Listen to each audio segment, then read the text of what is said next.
여러분은 은퇴를 앞둔 부부의 마음을 상상해 보신 적 있으신가요? 오늘의 이야기는 결혼 35년 차 시니어 부부의 이야기입니다. 남편은 곧 퇴직을 앞두고 있었습니다.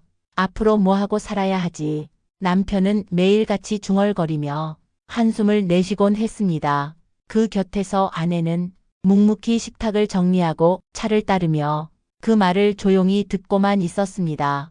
겉으로는 평온한 일상이지만 아내의 눈빛에는 어딘가 숨겨진 비밀이 있었습니다. 여보, 오늘은 퇴근 늦지 마세요. 제가 저녁 준비할 게 있어요. 아내의 말에 남편은 그저 대수롭지 않게 고개를 끄덕였습니다. 하지만 그 순간 아내의 표정에는 알 수 없는 긴장과 설렘이 스쳐 지나갔습니다. 마치 남편에게 아직 말하지 못한 중대한 이야기를 품고 있는 듯 했습니다. 그렇게 퇴직을 며칠 앞둔 부부의 하루는 흘러가고 있었습니다. 저녁 식탁 위에는 따뜻한 국과 반찬이 놓여 있었습니다. 남편은 회사에서 돌아오자마자 넥타이를 풀고 의자에 앉았습니다. 오늘도 힘들었다. 그의 목소리에는 묘한 피곤함과 동시에 어딘가 후련한 기운이 섞여 있었습니다. 아내는 국을 국자로 떠내며 말했습니다. 이제 며칠만 더 버티면 되잖아요. 드디어 긴 직장 생활도 끝이고. 남편은 한 숟가락 국을 삼키며 피식 웃음을 흘렸습니다. 그래, 그렇지. 퇴직하면 난 그냥 푹 쉴 거야. 아침에 눈 뜨면 TV 켜고 낚시도 좀 다니고 아무 생각 없이. 그 말에 아내는 잠시 손이 멈췄습니다. 그녀는 조심스럽게 물었습니다. 여보, 혹시 퇴직하면 우리 같이 여행 다니면 어때요? 예전부터 말했잖아요. 바다도 가고 산도 가고 손잡고 둘이서. 남편은 대답 대신 작게 헛웃음을 흘렸습니다. 여행은 무슨, 돈도 아깝고 피곤하기만 하지. 집에서 쉬는 게 최고야. 순간 아내의 눈동자가 흔들렸습니다. 그러나 남편은 그것을 보지 못했습니다. 그래요, 뭐 쉬는 것도 좋죠. 아내는 억지로 미소 지으며 수저를 놓았습니다. 하지만 그녀의 마음속에서는 아주 오래된 갈증이 고개를 들고 있었습니다. 여보, 나는 당신과 그냥 나란히 TV만 보며 늙어가고 싶지 않아요. 나는 아직 당신과 함께 웃고 함께 걸으며 다시 설레고 싶어요. 그녀의 가슴속 깊은 곳에서 말하지 못한 진심이 조용히 울부짖고 있었습니다. 그날 밤 남편은 소파에 기대 골아떨어지듯 잠들었습니다. 아내는 창가에 앉아 깊은 밤하늘을 올려다봤습니다. 나는 왜 이렇게 외로운 걸까? 결혼 30년 그 긴 세월 동안 한 번이라도 나를 바라봐 준 적 있었던가요? 눈가가 뜨겁게 젖어왔습니다. 그녀는 남편을 향해 차마 내뱉지 못한 한마디를 속으로만 삼켰습니다. 여보, 사실 당신에게 꼭 전하고 싶은 말이 있어요. 그러나 그 말은 끝내 나오지 못한 채 밤은 깊어만 갔습니다. 토요일 오후 집 안은 고요했지만 어딘가 무거운 공기가 감돌고 있었습니다. 남편은 거실 소파에 앉아 리모컨을 돌리며 채널을 이리저리 바꿨습니다. 스포츠 중계, 예능, 드라마. 하지만 눈빛은 무표정했습니다. 아내는 그런 남편을 잠시 바라보다가 조심스럽게 다가갔습니다. 여보, 오늘 저녁에 나갈래요? 근처에 새로 생긴 공원 있잖아요. 가볍게 산책하고 국수집에서 저녁 먹으면 좋을 것 같아서요. 남편은 리모컨을 내려놓지도 않은 채 대수롭지 않게 대답했습니다. 난 그냥 집에 있고 싶어. 피곤해. 짧은 한마디. 그 말에 아내의 가슴은 서늘하게 내려앉았습니다. 피곤하다, 그 말뿐이네요. 당신은 늘 그래요. 그녀의 목소리는 평소보다 조금 더 떨리고 있었습니다. 남편은 의아하다는 듯 잠시 그녀를 바라봤습니다. 아니, 갑자기 왜 그래? 나 피곤한 거 몰라? 아내는 그 순간 쌓이고 쌓였던 감정이 터져 나왔습니다. 여보, 나는 당신이랑 같이 있고 싶을 뿐이에요. 그런데 왜 항상 TV나 친구, 회사 이야기만 먼저고 나는 늘 뒷전이에요? 남편은 난처한 표정으로 이 말을 긁적였습니다. 아니, 내가 언제 당신을 뒷전에 뒀다고 그래? 당신이 있잖아. 이렇게 곁에만 있다고. 그게 다예요. 나는 아직 당신에게 아내이고 싶어요. 여자이고 싶어요. 순간 남편의 눈빛이 흔들렸습니다. 그러나 그는 곧 시선을 피하며 작게 중얼거렸습니다. 갑자기 무슨 소리야? 우린 나이도 있고 그냥 편하게 지내면 되잖아. 그 말은 아내의 가슴에 비수처럼 꽂혔습니다. 그녀는 애써 눈물을 삼키며 자리에서 일어섰습니다. 편하게, 당신한테 편한 게 나한테도 편한 건 아니에요. 그녀는 주방으로 걸어 들어갔습니다. 등 뒤로는 남편의 무거운 한숨이 흘러나왔습니다. 밤이 깊어갈수록 집 안의 공기는 더욱 무겁게 내려앉았습니다. 남편은 잠이 든 듯 보였지만 아내는 이불 속에서 뒤척이며 끝내 눈을 감지 못했습니다. 여보, 정말 우리는 이렇게만 늙어가야 하는 걸까요? 그녀의 눈가에는 뜨거운 눈물이 번져갔습니다. 며칠 뒤 아내는 시장에 장을 보러 나갔습니다. 손에 든 장바구니가 무겁게 늘어져 몇 번이고 멈춰 서야 했습니다. 그때 뒤에서 다가온 한 남자가 조심스럽게 말을 걸었습니다. 괜찮으세요? 짐이 무거워 보이는데 제가 조금 들어드릴까요? 순간 아내는 놀란 눈빛으로 그를 바라봤습니다. 남자는 이웃 동네에서 가끔 얼굴을 본 적 있는 사람이었습니다. 나이도 비슷해 보였고 눈빛은 따뜻했습니다. 아, 괜찮아요. 조금만 더 가면 되거든요. 아내는 습관처럼 고개를 저었지만 그의 손길은 이미 장바구니를 대신 들어주고 있었습니다. 저도 그쪽 방향 가는 길이에요. 같이 가요. 짧은 동행이었지만 아내의 마음은 묘하게 흔들렸습니다.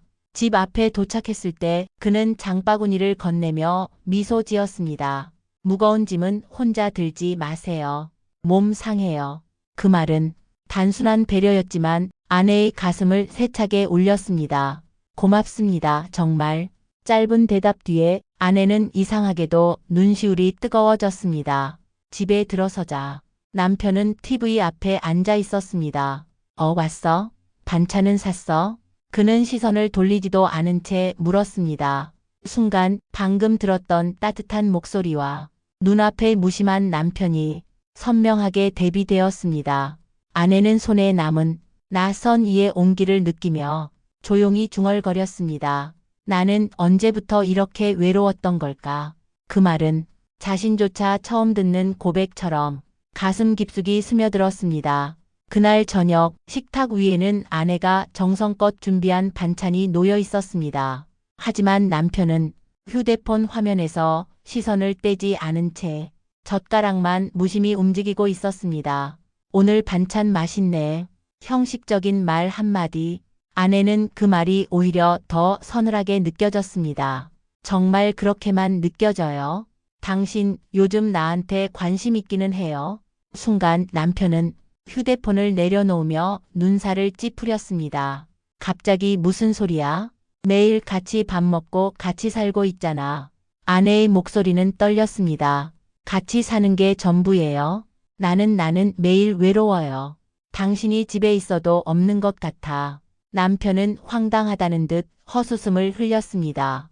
외롭다니 말이 돼? 애들도 있고 집도 있고 당신이 부족한 게 뭐가 있는데?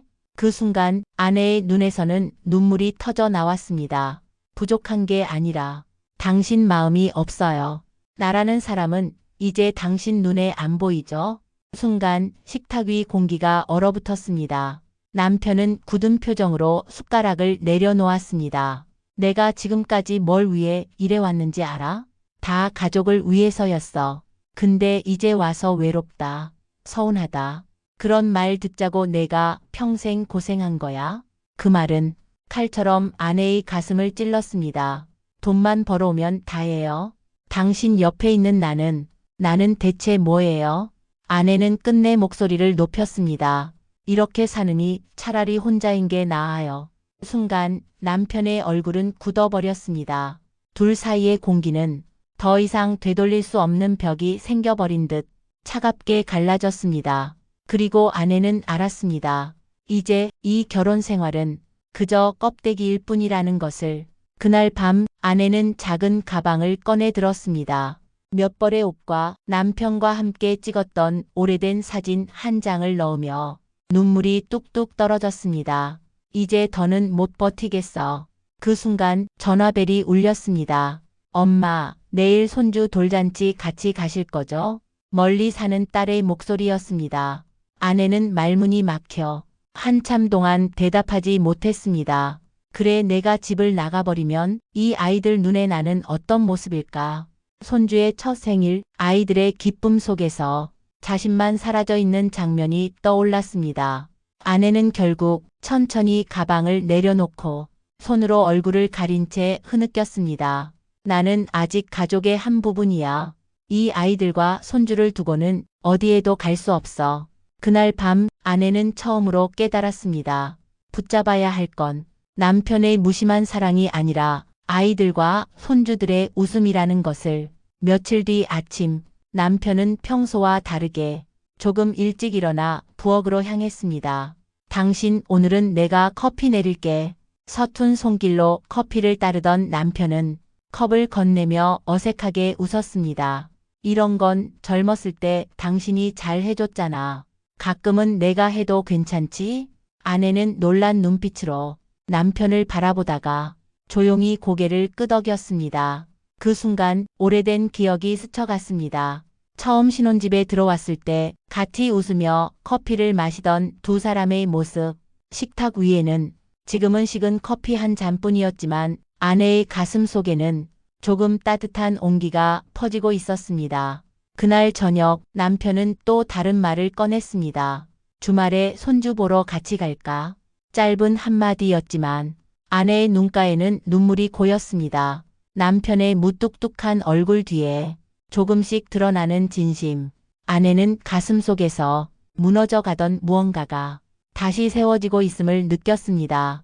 주말 아침 두 사람은 함께 손주가 있는 집으로 향했습니다. 차 안에는 어색한 정적이 흘렀지만 창밖을 바라보던 아내의 눈가에는 조금씩 미소가 번지고 있었습니다. 창밖 풍경이 스쳐 지나갈 때마다 지난 세월의 장면들이 떠올랐습니다. 결혼식 날, 첫 월세방에서 서로의 손을 꼭 잡고 평생 함께 하자고 약속하던 순간, 첫 아이가 태어나 밤새 교대로 아이를 안고 눈을 비비며 웃던 날들, 그리고 사소한 말다툼에 며칠을 서로 외면했던 날까지 그 모든 세월이 주름진 얼굴 하나하나에 새겨져 있었습니다. 우린 참 오래 버텼지. 아내가 조용히 내뱉었습니다. 남편은 잠시 핸들을 잡은 손을 멈추더니 천천히 고개를 끄덕였습니다. 그래. 그런데 버틴 게 아니라 같이 걸어온 거였어. 그 말에 아내의 눈가가 젖었습니다. 길 위에 스며든 햇살이 두 사람의 얼굴을 비추고 있었습니다. 그 순간 아내는 깨달았습니다. 무뚝뚝했던 세월 속에서도 남편은 늘 곁에 있었음을, 그 곁에 있다는 사실 하나만으로 자신의 삶이 지탱되어 왔음을.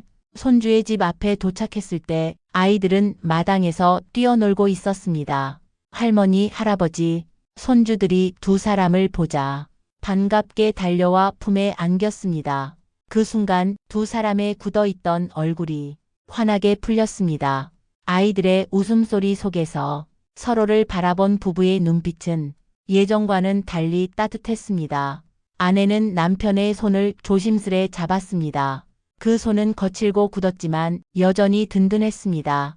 당신 앞으로는 내 옆에 조금 더 있어줘요. 남편은 잠시 멈칫하더니 무겁게 고개를 끄덕였습니다. 그래, 이제는 당신과 손주들 옆에만 있을 거야. 햇살이 두 사람을 감싸 안았습니다. 오랜 세월 쌓였던 오해와 침묵은 아이들의 웃음소리와 함께 조용히 녹아내렸습니다. 그리고 그 순간 두 사람은 알았습니다. 이제 남은 길은 함께 천천히 걸어가면 된다는 것을. 여러분, 오늘 이야기는 어떠셨나요? 긴 세월을 함께한 부부에게 가장 필요한 건 거창한 것이 아니었습니다. 그저 서로의 곁에 있어주고 손을 놓지 않는 마음이었죠. 여러분은 지금 사랑하는 사람과 어떤 관계를 이어가고 계신가요? 댓글로 여러분의 솔직한 생각을 나눠주세요. 그리고 오늘 이야기가 마음에 와닿았다면 좋아요와 구독, 알림 설정으로 다음 이야기에서도 함께 해주세요. 다음에는 또 다른 감동의 이야기를 들려드리겠습니다.